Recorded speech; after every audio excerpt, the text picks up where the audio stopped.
Saat hilal menyapa langit malam, hati pun bergetar rindu.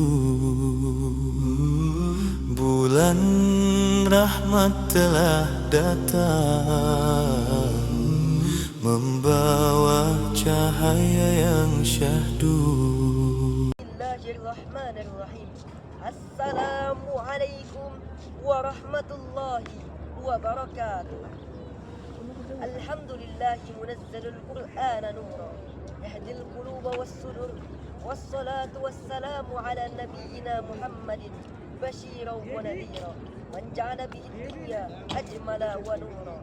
Segala puji bagi Allah yang telah menciptakan Al-Quran sebagai cahaya, dan salawat serta salam tak lupa kita curahkan kepada baginda Rasul kita Nabi Muhammad sallallahu alaihi wasallam.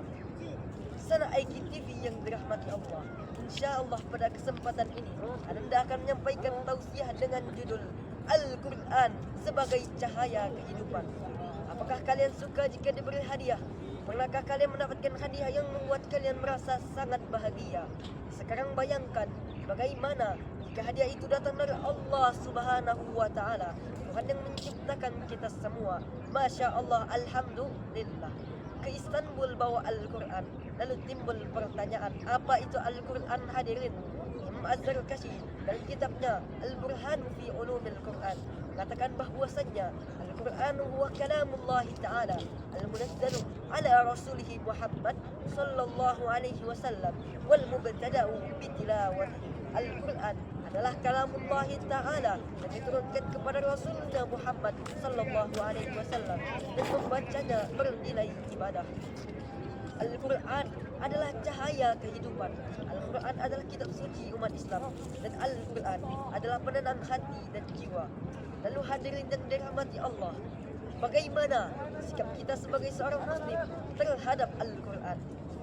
Salah satu caranya di antaranya yang pertama, menjadikan selalu membaca Al-Quran dan mengamalkannya. Dalam kitab Riyadhus Shalihin, Abu Zakaria Yahya Asy-Syafi'i An-Nawawi dengan tebal kitab 704 halaman menukil hadis yang diriwayatkan oleh Imam Bukhari. Rasulullah sallallahu alaihi wasallam bersabda, "Khairukum man ta'allama al-Qur'ana wa 'allamahu." Sebaik-baik kalian adalah yang membaca Al-Quran dan mengamalkannya. Oleh karena itu hadirin, membaca Al-Quran bukan hanya sekedar membaca, tapi bagi siapa yang mahir dalam membacanya. Apa jamin Rasulullah sallallahu alaihi wasallam? Al-mahiru bil Qur'ani as-safaratil kiramil barara. Orang yang mahir dalam membaca Al-Quran nanti dibangkitkan bersama para malaikat. Walladhi yakra'uhu wa yata'ta'u fihi. Dan bagi siapa yang membacanya dan kesusahan dalam membacanya, wa alaihi syaqqa, dan ia merasa kesulitan di dalamnya, lahu ajran, maka ia mendapatkan 2 pahala. Yang kedua, menjadikan Al-Quran sebagai penawar dan rahmat.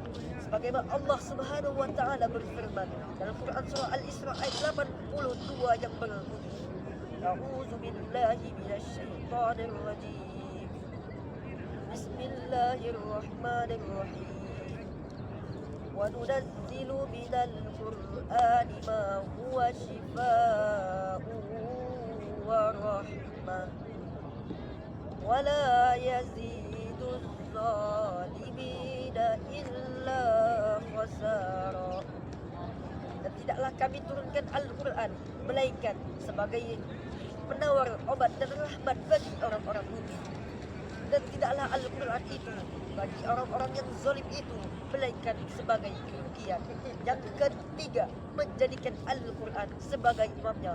Rasulullah sallallahu alaihi wasallam bersabda, "Man ja'alahu amamahu qadahu ilal jannah, wa man ja'alahu khalfa dhahrihi saqahu ilan nar." Barang siapa menjadikan Al-Quran di depannya, maka ia akan membawanya ke surga. Dan barang siapa meletakkannya di belakangnya, maka ia akan menjempakkannya ke dalam neraka. Hadis riwayat Ibnu Hibban dan Baihaqi. Oleh karena itu hadirin, marilah kita selalu membaca Al-Quran, terkhusus di bulan Ramadan ini, serta mengamalkannya.